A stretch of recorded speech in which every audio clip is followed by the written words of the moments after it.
Hi, എല്ലാവർക്കും നമസ്കാരം. ഞാനിപ്പോൾ ഇങ്ങനൊരു വീഡിയോ ചെയ്യാൻ കാരണം കഴിഞ്ഞ 3 ദിവസങ്ങളായിട്ട് വരുന്ന ഒരുപാടധികം മെസ്സേജുകളും കമൻറ്റുകളും കോൾസുകളും കാരണം തന്നെയാണ്.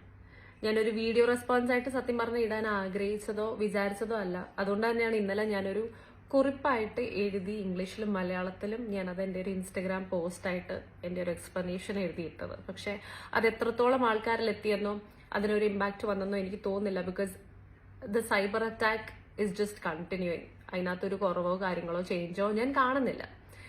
സോ ഇത് വരാനുള്ള മെയിൻ കാരണം കഴിഞ്ഞ 3 ദിവസങ്ങൾക്ക് മുന്നേ അഖിലേട്ടൻ ഇട്ട് ഒരു ലൈവ് വീഡിയോയ്ക്ക് ഞാൻ പോയി കമന്റ് ഇട്ടായിരുന്നു. ആൻഡ് എനിക്ക് തോന്നുന്നു ഫീമെയിൽ കണ്ടസ്റ്റൻസിൽ ഞാൻ ഒറ്റ ഒരാൾ മാത്രമാണ് ആ ഒരു കമന്റ് ഇട്ടത്. അതിന്റെ പേരിൽ ഒരുപാട് വ്യാഖ്യാനങ്ങൾ പല രീതിയിലുമാണ് നേരിട്ടുകൊണ്ടിരിക്കുന്നത്. ഒരു കാര്യം ഞാൻ ക്ലിയർ ആയിട്ട് ഇപ്പൊ പറയാൻ ആഗ്രഹിക്കുന്നത്, ഞാൻ ഇതിനകത്തൊരു വിക്ടിം അല്ല. എനിക്ക് ഒരു രീതിയിലുമുള്ളൊരു ബാഡ് എക്സ്പീരിയൻസോ ഡിസ്റെസ്പെക്റ്റോ ഏഷ്യനെറ്റിന്റെയോ ബിഗ് ബോസിന്റെയോ എൻഡമോൾ ഷൈന്റെയോ ഒരു ക്രൂ മെമ്പേഴ്സിന്റെ സൈഡിൽ നിന്നും എനിക്ക് ഉണ്ടായിട്ടില്ല ലൈഫിൽ. എങ്ങാനും ഇങ്ങനത്തെ എന്തെങ്കിലും രീതിയിലൊരു എക്സ്പീരിയൻസ് എനിക്ക് ഉണ്ടാകുകയാണെങ്കിൽ അത് വെളിച്ചത്തേക്ക് കൊണ്ടുവരാനും അത് ലീഗലി മൂവ് ചെയ്യാനും അതിനോടുള്ളൊരു ആക്ഷൻ എടുക്കാനും ഉള്ളൊരു ധൈര്യവും പ്രാപ്തിയും ദൈവകൃപയാൽ എനിക്കതുണ്ട്. അതുകൊണ്ട് ഫോർ ഓൾ ദ കൺസേൺസ് എനിക്ക് അങ്ങനത്തെ ഒരു എക്സ്പീരിയൻസ് ഉണ്ടായിട്ടുമില്ല. ഞാനൊരു വിക്ടിമും അല്ല. രണ്ടാമത്തെ കാര്യം എനിക്ക് പറയാനുള്ളത്, അഖിലേട്ടന്റെ വീഡിയോയിൽ ഞാനിട്ടൊരു കമന്റിന് ആണ് വെൽ ആൻഡ് ലൗഡ്ലി സ്പോക്കൺ എന്നും പറഞ്ഞിട്ടാണ് ഞാൻ അവിടെ കമന്റ് ചെയ്തത്. ആ കമന്റ് ഇട്ടത് അഖിലേട്ടൻ ഇട്ട ആ ഒരു വീഡിയോയിൽ കുറെ കാര്യങ്ങൾ പുറത്തേക്ക് കൊണ്ടുവന്നു, അല്ലെങ്കിൽ പലരും പറയാൻ മടിക്കുന്ന കുറെ കാര്യങ്ങൾ സംസാരിച്ചു എന്നുള്ളൊരു അപ്രീസിയേഷൻ ആയിരുന്നു എന്റെ ആ ഒരു കമന്റും. ഞാനത് റീഷെയർ ചെയ്തിട്ട് ഞാൻ അവിടെ അപ്രീഷിയേറ്റ് ചെയ്തത്. അത് in A context of politics, അതായത് ചില ഫേവറിസവും പൊളിറ്റിക്സും കാരണം ആരെങ്കിലും പുറത്താകപ്പെട്ടതിന്റെ ഒരു കാര്യം തുറന്ന് പറഞ്ഞതിന്റെ ഒരു അപ്രീസിയേഷൻ ആയിരുന്നു ഞാൻ കൊടുത്തത്. അത് ഞാൻ എന്റെ സ്റ്റോറിയിൽ എന്റെ അക്കൗണ്ടിൽ റീപോസ്റ്റ് ചെയ്ത് റീമെൻഷൻ ചെയ്തപ്പോഴും ഞാൻ അവിടെ ക്ലിയർ ആയിട്ട് എഴുതി, എനിക്ക് ബിഗ് ബോസ് വഴിയാണ് നിങ്ങളെ എല്ലാവരെയും കിട്ടിയത്. ബിഗ് ബോസ് ഒരു പ്ലാറ്റ്ഫോമാണ്. അത് I am very grateful for the family here, but facts has to be spoken എന്ന്. ഈ ഫാക്ട് എന്ന് പറയുമ്പോൾ അതിനകത്ത് ഞാനൊരു ഇരയായെന്നല്ല. കൾപ്രിറ്റ്സ് ഉണ്ടെങ്കിൽ അത് പുറത്തേക്ക് വരണം എന്നുള്ള രീതിക്കാണ് ആ ഒരു ഫാക്ട് പുറത്തേക്ക് വരണം എന്ന് ഞാൻ പറയുന്നത്.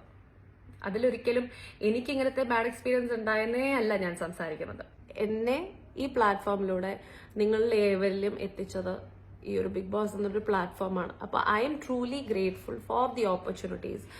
ഈ ഒരു കഴിഞ്ഞൊരു വർഷമായിട്ട് വന്നിരിക്കുന്ന നിരവധി ഓപ്പർച്യൂണിറ്റീസ്. ഡെഫിനറ്റ്ലി അതെന്റെ ഹാർഡ് വർക്കും എന്റെ എഫേർട്സും ഇല്ലാതെ അത് കിട്ടത്തില്ല. ഡെഫിനറ്റ്ലി അത് ഗോഡ്സ് ബ്ലെസ്സിങ് ആണ്. പക്ഷെ അതിന്റെ ഒരു വേ ഒരുക്കി തന്ന ബിഗ് ബോസ് എന്ന പ്ലാറ്റ്ഫോമിനോടും എനിക്ക് ഒരുപാട് സ്നേഹവും റെസ്പെക്റ്റും തന്നെയുണ്ട്. പക്ഷെ ഈ പറയുന്ന ചില കാര്യങ്ങൾ പുറത്ത് വരാനുള്ളതാണെങ്കിൽ അത് പുറത്ത് തന്നെ വരണം. I am also A woman and ഞങ്ങൾ എല്ലാവരുമാണ് ആ ഒരു സൈബർ അറ്റാക്ക് ഇപ്പം നേരിട്ടുകൊണ്ടിരിക്കുന്നത്.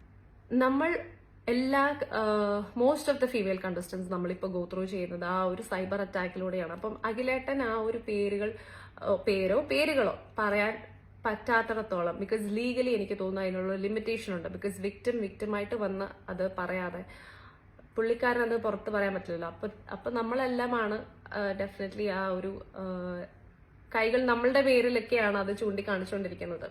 സോ എന്റെ ഭാഗത്തുനിന്ന് എനിക്കൊരു റെസ്പോൺസിബിലിറ്റി തോന്നി നിങ്ങളോട് സംസാരിക്കാനും.